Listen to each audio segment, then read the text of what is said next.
Dans le cadre de la 6e édition de la Semaine de l'Industrie, qui s'est déroulée du 14 au 20 mars, la société Audace avait organisé une visite découverte à l'intention des étudiants pour montrer leur savoir-faire.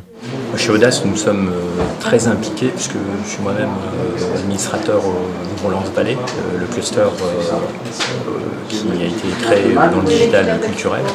On participe à beaucoup d'activités aussi universitaires et on aime que les jeunes puissent s'intéresser à nos métiers, puisque sur le territoire, on a besoin de ces jeunes pour pouvoir les recruter plus tard, leur montrer quels sont les métiers et puis pourquoi pas leur donner quelques idées sur des filières qu'ils pourraient suivre et venir travailler à Lens.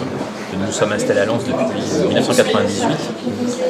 Nous n'avons jamais quitté Lens, malgré beaucoup d'appels du pied de grandes métropoles et sur le fait aussi que quasiment 100% de nos clients sont en dehors de Lens, sont plutôt parisiens en règle générale.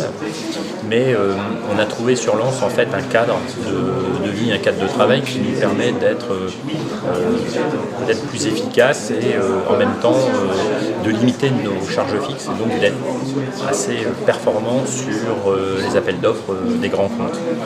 Voilà, donc l'adéquation entre un cadre de vie agréable plus les coûts fixes, notamment les locaux, ce genre de choses qui ne sont pas du tout ceux de Paris, ça nous permet aussi d'être performants.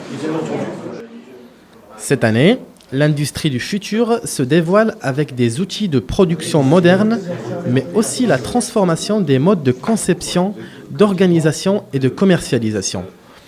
C'est aussi l'occasion de faire évoluer les comportements des jeunes face à leur choix d'orientation professionnelle et à terme de recruter de nouveaux talents dans ces secteurs d'activité. Moi, ça me permet de découvrir qu'en plein centre de Lens, il existe des entrepreneurs jeunes, dynamiques, capables de faire évoluer et rebondir une entreprise qui est relativement ancienne maintenant, qui n'a pas été créée avant-hier, et puis qui a eu des vicissitudes comme toutes les entreprises, qui chaque fois a su rebondir.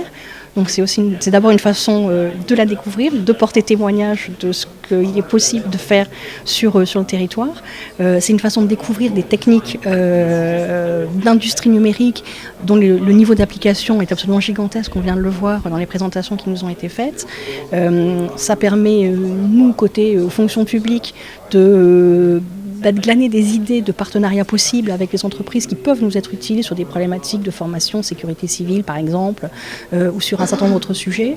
Le e-learning, c'est devenu un sujet essentiel aussi dans l'administration qui développe tout à fait récemment un dispositif de réforme profonde de ce que seront les métiers de demain dans les préfectures et les sous-préfectures. Donc des dispositifs de e-learning sont en train de se développer à cet égard et je suis assez ravie de savoir que sur Lens, on a potentiellement des fournisseurs de produits de e-learning qu'on pourrait utiliser. Ça donne plein d'idées en termes de capacité à faire de la publicité aux entreprises existantes et de pouvoir, le cas échéant, travailler avec eux en tant que fonctionnaire du ministère de l'Intérieur. Un métier qui est l'ingénieur pédagogique qui va s'occuper d'expliquer, de donner un corps pédagogique à l'histoire qu'on raconte, créer le storyboard, etc.